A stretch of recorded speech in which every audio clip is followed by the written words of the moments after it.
Promesse biblique du jour. Bonjour à tous. Aujourd'hui, 3 notions fondamentales de la foi chrétienne. Enfant de Dieu, chrétien, fils de la lumière, héritier en Christ. Voilà bien des termes qui pourraient paraître extravagants pour ceux qui nous entourent. Mais ces noms sont bien les nôtres et nous devons les revendiquer avec assurance. Mais qu'est-ce qui fonde notre foi? Qu'est-ce qui justifie notre hardiesse quand il s'agit de défendre notre foi dans un monde où les valeurs chrétiennes semblent s'effriter? Parler des fondements de la vie chrétienne, c'est revenir sur ce qui motive notre foi. Parmi ces fondements, on pourrait parler du merveilleux plan de Dieu pour l'humanité. Après la chute d'Adam, tout semblait déjà scellé pour l'homme, qui gisait alors sous le poids de la malédiction, loin du plan merveilleux de Dieu. Ainsi privé de la gloire de Dieu, l'homme devait dorénavant faire des efforts pour être en communion avec son Créateur. C'est alors que lorsque les temps furent accomplis, le Seigneur envoya Jésus-Christ dans le monde afin de nous réconcilier avec lui. Jean chapitre 3 verset 16, car Dieu a tant aimé le monde qu'il a donné son Fils unique afin que quiconque croit en lui ne périsse point, mais qu'il ait la vie éternelle. Parmi ces fondements, on pourrait aussi parler de la mort et de la résurrection de notre Seigneur. Notre foi en Jésus-Christ aurait été vaine si notre Seigneur n'avait vaincu ni le péché ni la mort.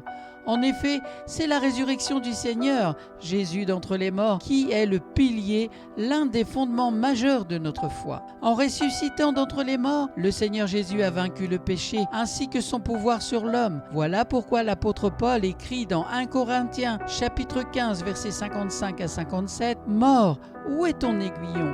Où est ta victoire ?» L'aiguillon de la mort, c'est le péché, et ce qui donne sa puissance au péché, c'est la loi. Mais que Dieu soit remercié, lui qui nous donne la victoire par notre Seigneur Jésus-Christ. Un autre fondement qui pourrait nous parler, c'est du baptême du Saint-Esprit, preuve de notre appartenance au royaume de Dieu. La promesse du Saint-Esprit a été faite aux disciples lors du dernier repas du Seigneur. L'Esprit Saint est celui-là qui nous convainc de péché et nous dirige dans toute la vérité. Ainsi, lors de la nouvelle naissance, il est possible à tout enfant de Dieu d'être baptisé du Saint-Esprit, car il fait partie de notre héritage en Christ et n'est pas l'apanage de certaines personnes.